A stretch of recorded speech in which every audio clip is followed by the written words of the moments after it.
Chronique.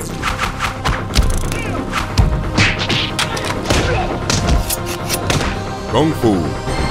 Bienvenue dans cette 7e Chronique Kung Fu. J'accueille encore mon collaborateur Benoît à venir me rejoindre. Bonjour. Salut Sébastien. Ça va bien? Ça va très bien toi-même. Passez une belle semaine, oui. Moi Très aussi, ça va semaine. très bien. Aujourd'hui, on attaque les autres styles. La semaine dernière, tu nous parlais du principal style qui est enseigné à l'école Wei Chin ici. Et là, il y en a 4 autres. Le hangar est passé. Les 4 autres, je te laisse nous présenter ça, Benoît. Les 4 autres styles qu'on enseigne, il y a la menthe religieuse, le Choi Li Foot, le Wing Chun, qu'on a déjà parlé, et le Tai Chi. D'accord. Le premier que tu as nommé, la menthe religieuse, à quoi ça ressemble? Ça doit être une drôle de technique qui doit avoir des mouvements étranges. Oui, en effet, Sébastien, tu as tout à fait raison. La menthe religieuse, c'est un style... D'abord, il y a les styles du Sud et il y a le style du Nord. Nous, on pratique les styles du Sud, donc il y a des petites particularités techniques qui les séparent les deux. Quand tu dis style du Sud, tu parles du Sud de la Chine? Oui. La provenance, OK. Exactement. Donc, nous, le style qu'on pratique, c'est le style du Sud. C'est un style qui se pratique très, très rapidement. Pour te donner un exemple, dans une forme traditionnelle courte, normalement, c'est un enchaînement d'environ 64 mouvements qu'on va reproduire dans un temps qui va se trouver entre environ 1 minute 15 secondes là, pour la faire. 64 mouvements en 1 minute 15. Ouais, donc, c'est environ. un mouvement par seconde en moyenne. En moyenne. C'est rapide. Quand on fait de la menthe religieuse, c'est plus rapide que ça. Parce que ça, c'est les formes traditionnelles de d'autres styles, par exemple, plus externes. Lorsqu'on fait une forme de menthe religieuse, on va aller plus proche du 45 secondes pour le même 64 mouvements. Donc, c'est extrêmement rapide. C'est un style où on va beaucoup courir après nos mouvements, comme on dit, nous, dans notre jargon. Donc, le déplacement des jambes va se faire de façon très rapide et pas nécessairement synchronisé avec le mouvement des bras. Donc, il va y avoir un décalage de vitesse par rapport entre les jambes et les bras. Généralement, on va, comme on dit, on va courir après nos bras. Donc, les bras vont avoir une section de mouvement pendant qu'on va faire des pas dans des temps différents. Ce qui va donner un effet de surcharge de coups que l'adversaire va recevoir. Donc, c'est beaucoup de frappes précises avec des pressure points qu'on appelle. Donc, on va aller frapper des points du corps qui sont précis, des points de pression, avoir une bonne efficacité, une bonne efficience de l'impact pour faire mal tout de suite ou non pour neutraliser rapidement l'adversaire. D'accord. Benoît, le deuxième style que tu m'avais nommé tout à l'heure, Choi Li Foot? Oui, le Choi Li Foot, c'est un style qui est très populaire aussi en Chine. On va le reconnaître par de grands mouvements de bras détendus ou de grands coups de pied circulaires.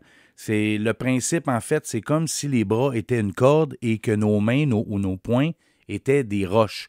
C'est le principal style qu'on va rencontrer dans les tournois traditionnels en Chine qui va être dans les meilleurs, si tu veux, qui va obtenir de bons résultats, donc qui sont renommés pour être très redoutables. C'est un style externe. On rouvre grand la porte avec de grands mouvements qu'on referme tout de suite avec d'autres grands mouvements. Beaucoup d'explosion puis de souplesse dans ces mouvements-là aussi. Très intéressant. On y va tout de suite avec le troisième style, qui est celui de Bruce Lee, le Wing Chun. Wing Chun, donc le Wing Chun, c'est un style aussi qu'on enseigne. Le Wing Chun, on en a parlé beaucoup de long en large. Les 3 principes de base qui définissent le Wing Chun, c'est le chemin plus court, c'est la ligne droite. 2 objets ne peuvent occuper le même espace. Et on attend que la frappe parte, on frappe après, mais on arrive avant. D'accord. Réfléchissons à ça quelques secondes. OK, je viens de le voir. Donc, c'est un principe où on travaille beaucoup sur le centre. Donc, peu importe l'attaque de l'adversaire, c'est pour ça qu'on va attendre que l'attaque soit faite. On prend le centre tout simplement. Et en prenant le centre, comme les positions sont bien calculées avec des angles serrés, généralement, les coups ne peuvent se rendre. Donc, nous, on frappe l'adversaire avec beaucoup d'efficience et de rapidité. Et le dernier style que tu m'as nommé tantôt, c'était le Tai Chi. Oui, le Tai Chi Chuan, très connu à travers le monde. On voit beaucoup de gens pratiquer le Tai Chi dans les parcs, par exemple. Faut savoir que le tai chi ne se pratique pas toujours dans un dessin martial parce qu'à une certaine époque, à l'époque où ce que les Japonais ont occupé la Chine, c'est interdit aux Chinois de pratiquer les arts martiaux. Donc, les arts martiaux chinois ne pouvaient se pratiquer librement. Donc, il y a des gens que pour survivre, ils ont décidé d'enseigner le tai chi comme un exercice de santé. C'est à partir de ce moment-là qu'il y a eu une division entre la pratique du Tai Chi Chuan, puis qu'on retrouve aujourd'hui des pratiquants de Tai Chi Chuan qui ne le pratiquent pas dans un dessin martial. Pourtant, c'est un art martial à part entière. C'est même une des plus anciennes formes de Kung Fu. Donc, c'est une voie interne. On pratique lentement les mouvements. Mais vous remarquerez, faites l'exercice à la maison. Essayez de lever une jambe haute lentement, la garder en position, la descendre lentement. Vous allez voir que c'est beaucoup plus difficile que de l'envoyer rapidement et de la ramener rapidement. Oui, tout à fait. C'est vrai. Bien, le tai chi aussi a déjà eu des formes plus agressives. Ben, tu m'en avais parlé et ça a changé avec les époques. C'est devenu plus passif. Ben, il y a encore des styles qui sont externes. Ce sont les styles de Tai Chi Chuan, par exemple. D'accord. C'est parce que le Tai Chi le plus populaire, les plus modernes, c'est le Tai Chi Chuan qui se pratique complètement en interne, donc presque tous des mouvements lents. Mais il y a des formes de Tai Chi, des lignées de Tai Chi, des styles qui pratiquent aussi des mouvements externes à travers l'exécution de leur forme. Et voilà. Alors, les 4 styles que vous pratiquez à votre école Wei Chin, il y en avait un aussi, le Hung Gar, qu'on a fait un spécial exprès pour ce style-là la semaine dernière. Il y a aussi un autre style qui est le Shaolin Kung Fu, qu'on enseigne aussi. J'en ai pas parlé parce que c'est pour beaucoup plus avancé. Donc, c'est quand ça fait vraiment longtemps qu'on s'entraîne avec l'école Wei Chin qu'on a accès à ces connaissances-là. Mais c'est pour ça que je ne l'ai pas nommé comme dans le curriculum. Généralement, là, pour pouvoir y avoir accès à ce style-là, ça prend beaucoup d'expérience, d'années. beaucoup d'années. Merci beaucoup. On connaît bien les styles qui sont enseignés là-bas. Petite question pour toi. Tu me disais à la dernière chronique que lorsque tu as rencontré ton Qigong ou ton Sifu, je sais pas, c'est quoi la différence entre les deux? En fait, Sifu, c'est le père instructeur et Qigong, c'est le grand-père instructeur. Dans la terminologie hiérarchique de l'école, c'est très familial, c'est traditionnel. Donc, on va dire un grand frère instructeur qu'on va appeler Sting. Le père instructeur qui est lui qui enseigne dans la classe, c'est le Sifu. Puis le Qigong, c'est le grand-père instructeur. Généralement, c'est le fondateur de l'école ou le plus ancien de l'école. Donc, dans notre cas, Qigong, il habite à Moncton. C'est lui qui a fondé l'école Wei Chin.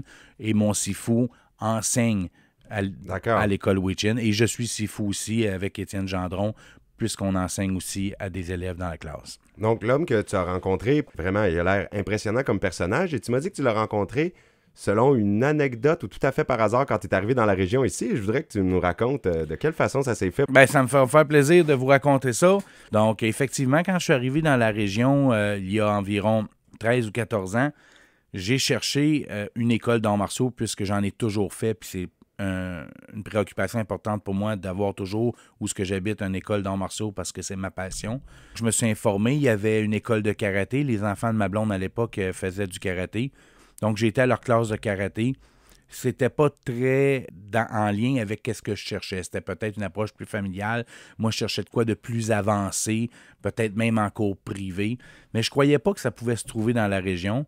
Et puis, par l'entremise des amis, des enfants de ma blonde à l'époque, j'ai su qu'il y avait une classe de Kung Fu, mais je n'avais pas entendu de publicité. Donc, j'ai pu obtenir le numéro de téléphone de mon Sifu, de la mère de ce jeune-là, que finalement, j'ai contacté. Puis, je lui ai dit, c'est ça qui est drôle, je lui ai demandé s'il serait intéressé à s'entraîner avec moi.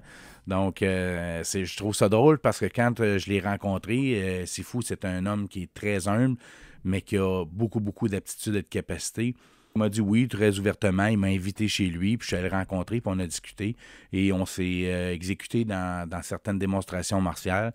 Et je me suis bien aperçu à quel point que j'étais très, très, très loin d'être à un niveau à m'entraîner avec lui, mais plutôt prête à recevoir un enseignement. Donc, au bout d'un entretien de près de 2 heures, mon Sifu m'a demandé, il dit, écoute, Benoît, il dit, qu'est-ce que tu attends de moi? Qu'est-ce que tu aimerais?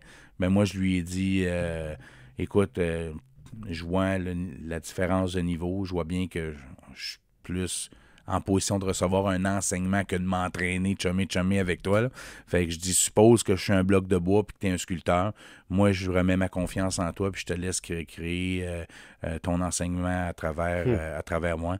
Et puis, il a aimé ma réponse, puis il m'a accepté comme élève tout de suite en privé. Donc, j'ai commencé à recevoir des cours privés avec 6 fois à partir de ce moment-là, jusqu'à temps qu'on en vienne aujourd'hui que je suis rendu enseigné le Kung Fu. Toi aussi. Si fou, moi aussi. Félicitations, Ben, pour ta persévérance puis pour ce que tu fais. Merci de venir ici à l'émission une fois par semaine. La semaine prochaine, on parlerait de quoi?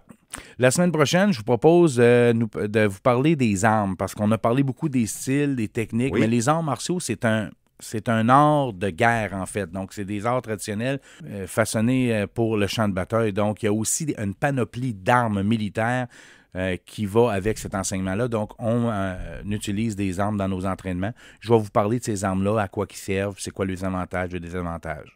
Parfait. Ben, donne-nous encore une fois le numéro de téléphone si des gens sont intéressés par ces styles que tu as nommés, montre religieuse, Charlie Foot, Wing Chun, Tai Chi et le Hangar. Eh bien, ça s'enseigne à l'école Wei Chin. Comment on peut vous rejoindre?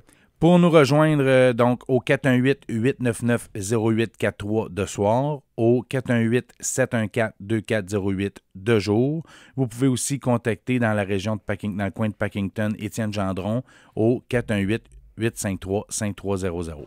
Merci, Ben. Hey, merci Sébastien. Passe une belle semaine. Merci, pareillement.